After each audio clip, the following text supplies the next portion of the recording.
Steve Gamache here with a Chef Knives to Go quick look product video on the Takamura Migaki R-2 Santoku 170mm knife.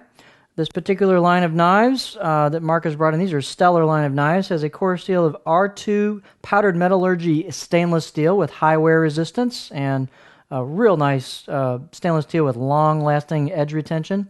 The heat treat rating is about 62 to 63 Rockwell on that core steel. And the construction, it's a little hard to tell, but this is a softer stainless cladding over the top of that core steel.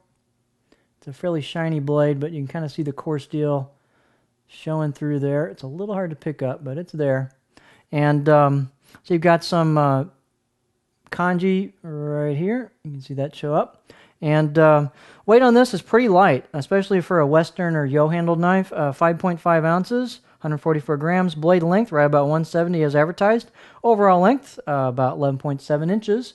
The spine, these babies are thin. These are lasers. So 1.65 millimeter here at the heel chin area. Pretty much keeps that all the way down until you hit the grind of the knife where it tapers into the tip. Very thin at the tip. Generous height for this size knife, 46.5 millimeters at the heel here to the spine. And the handle type is really nicely done rosewood handle.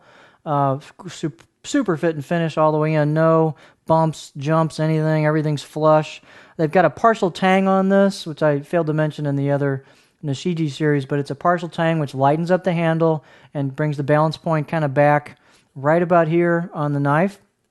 So you don't have a big, heavy, handle-heavy kind of profile, which can happen sometimes on Western-handled Santokus. The handle is not big, but it's smooth, it's got rounded curves to it, and it gives you plenty of clearance on the board with the kind of thinner neck on this knife. So balance point, we already showed you that's right about there.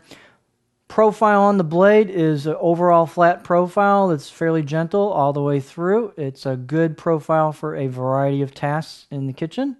Let's put it, and these babies are thin, thin, thin. They convex grind these about as well as they can do given the thinness of the blade, and they're not particularly non-stick because of that, but they have really superb performance through softer ingredients especially. So there's our profile. Pretty flat overall. Nice rock into the heel, gentle. You don't really slam into anything, although it does stop there. And you can get fairly high without digging the tip in, about right there, I'd say. Feels good on the board for a gentle rock cut if you need to do that. Performance on this blade is superb, just like its 210 bigger brother, the Gyoto. Sharpness, really sharp out of the box with good edge or bite to it. And they sharpen up fairly easily given the high hardness of the steel and the wear resistance. So again, these are just great knives, and Mark sells out of these almost every time he gets a batch of them in, and for good reason. So these are just stellar performers, and they will just blow through things like onions and soft ingredients, and they have really nice edge retention on them. So beautiful knife, superb fit and finish, great steel. The Takamura Migaki series R-2 Santoku 170mm knife.